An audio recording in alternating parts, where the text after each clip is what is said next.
This chapter, kind of a beginning or a Layers 101 kind of thing, we've dealt with a lot of the mechanics of the Layers panel. Let's end up and have a little bit of fun. Let's do something creative.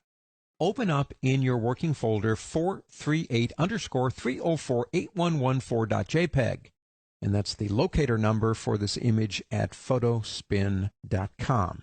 Got some great images.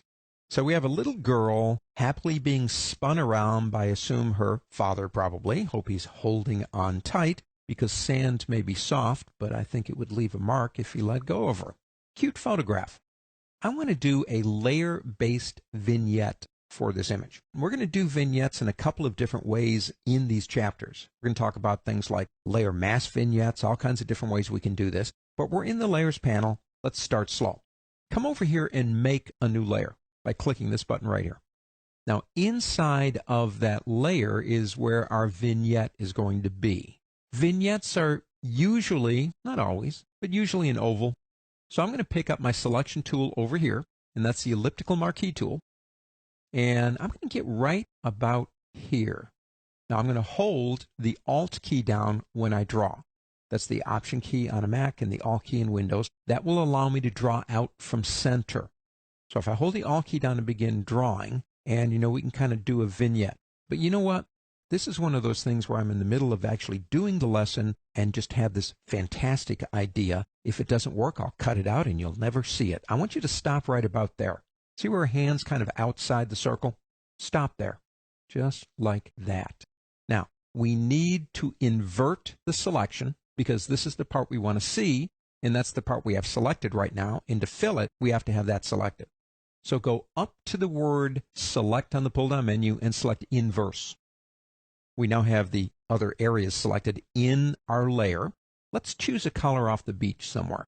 Let's pick up our eyedropper tool and come over here and pick up one of these colors on the beach to fill a selected area in a layer or the entire layer if nothing is selected with the current foreground color. If you're on a Windows system, hold on the Alt key and press backspace. If you're on Mac, hold on the Option key and press delete. Instant satisfaction. I'm going to press Control or Command on a Mac, D for deselect. So we have a basic hard-edged vignette. Big deal. Well, it is a big deal because I'm going to try something here. Turn off Layer 1. Click right there. Turn it off. Select Background. Come over into your Magic Wand tool right over here and select Quick Selection Tool.